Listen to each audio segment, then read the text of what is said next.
Herkese tekrardan merhabalar. Ben Huri. Huri'me Tek Mutfak'ta kanalıma ve mutfağıma hoş geldiniz. Hamur açma, yoğurma derdi olmadan pratik, lezzetli bir tarif vermek istiyorum. Tarifimizi, iç harcımızı hazırlayarak başlayalım. 100 gram kıymaya biraz su ilavesi yaptım. Kapağı kapalı bir şekilde yumuşayana kadar kavuruyorum.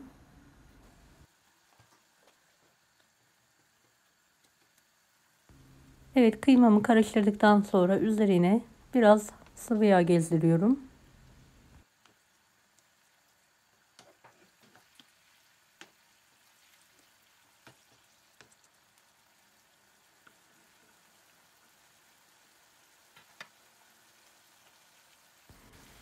Evet, kıymamız kavrulduktan sonra üzerine bir adet ince doğranmış kuru soğan ekleyelim ve kavurmaya devam edelim.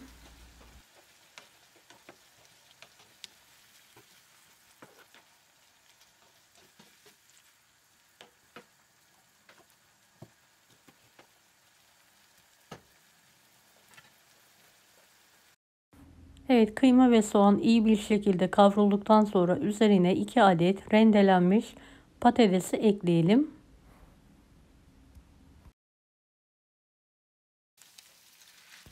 Patates ve kıyma birlikte yumuşayana kadar karıştırarak kavurmaya devam edelim.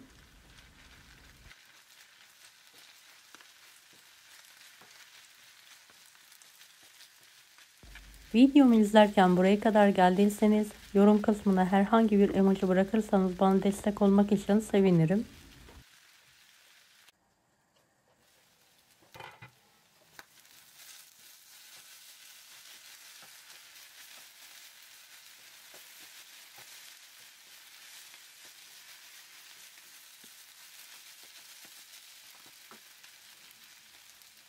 Kavrulan iç harcımıza 1,5 tatlı kaşığı tuz,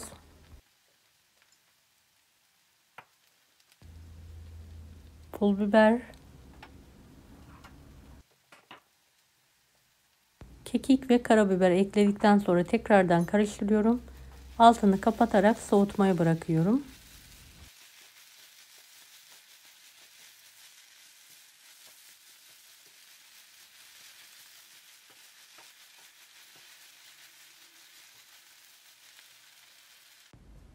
İki adet yumurta, 1 çay bardağı sıvı yağ, 1,5 tatlı kaşığı tuz. Evet, homojen olana kadar çırpalım. Toplamda 2,5 su bardağı suyu azar azar ekleyerek ilave ediyorum.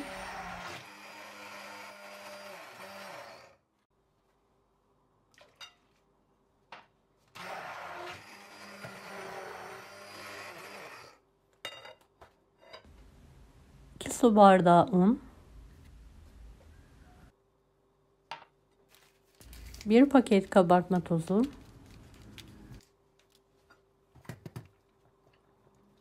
pürüzsüz kıvam alana kadar karıştıralım.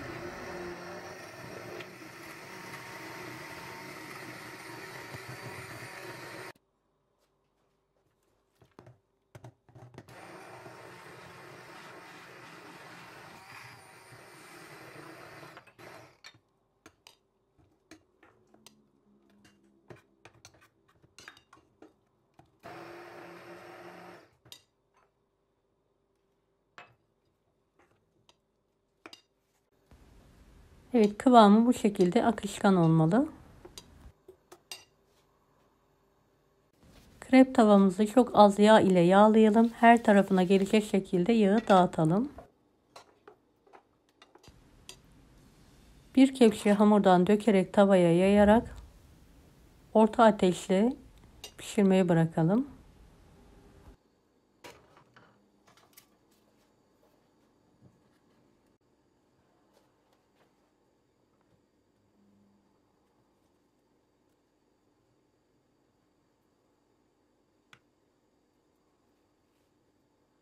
Üzeri kuruduktan sonra ters çevirerek diğer tarafını da aynı şekilde pişirmeye devam edelim.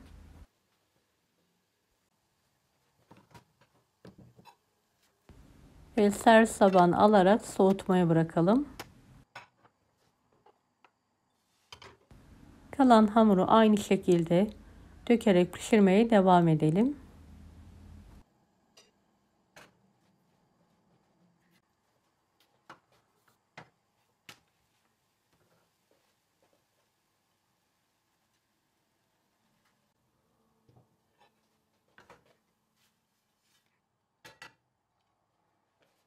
Tavada yapışma oluyorsa mutlaka aralarda hafif bir şekilde tavamızı yağlayalım.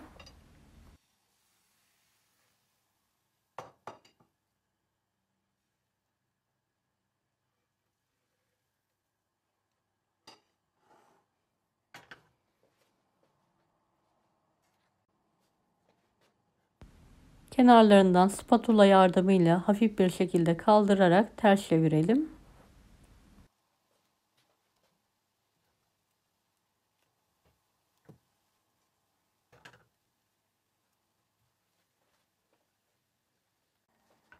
Pişirdiğimiz hamurları mutlaka soğutalım birbirine yapışmaması için.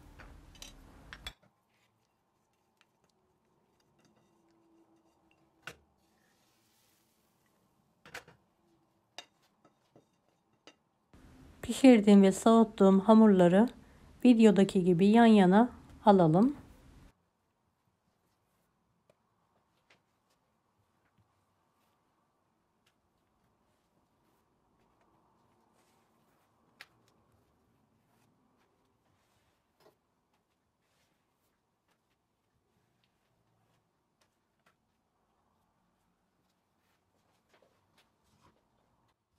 İç harcı kenarına alarak ince bir şekilde yayalım.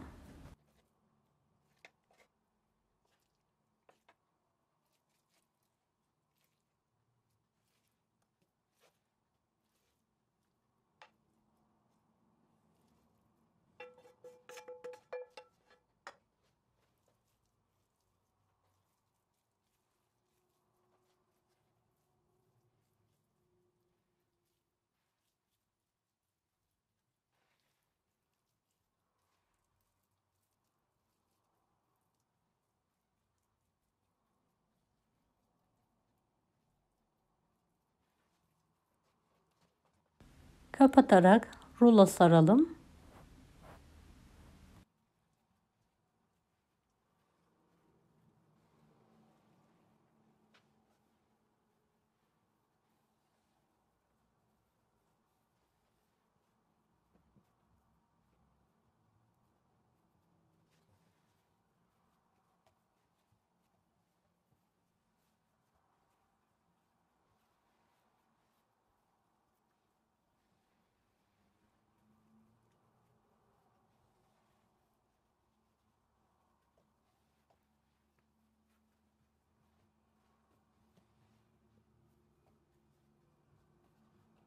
Büyük bir tavayı hafif bir şekilde yağlayalım.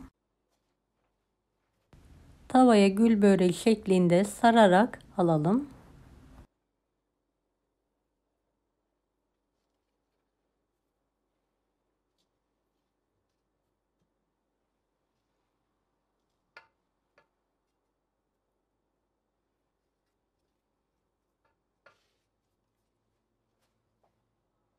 Tavayı ocağın büyük kısmına alıyorum. Ayarını da orta dereceye getirerek kontrollü bir şekilde arkalı önlü olacak şekilde nar gibi kızarana kadar kızartıyorum. Evet, kapak yardımıyla ters çevirebilirsiniz.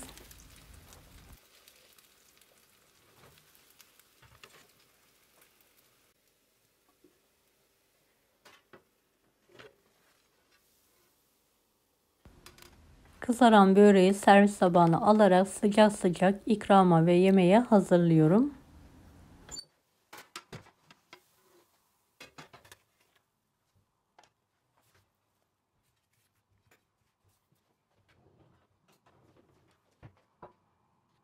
Evet, şöyle dilimleyerek işini de yakından sizlere göstermek istiyorum. Hiç fırın kullanmadan, hamur açma, yoğurma derdi olmadan sizler de evinizde yapabilirsiniz.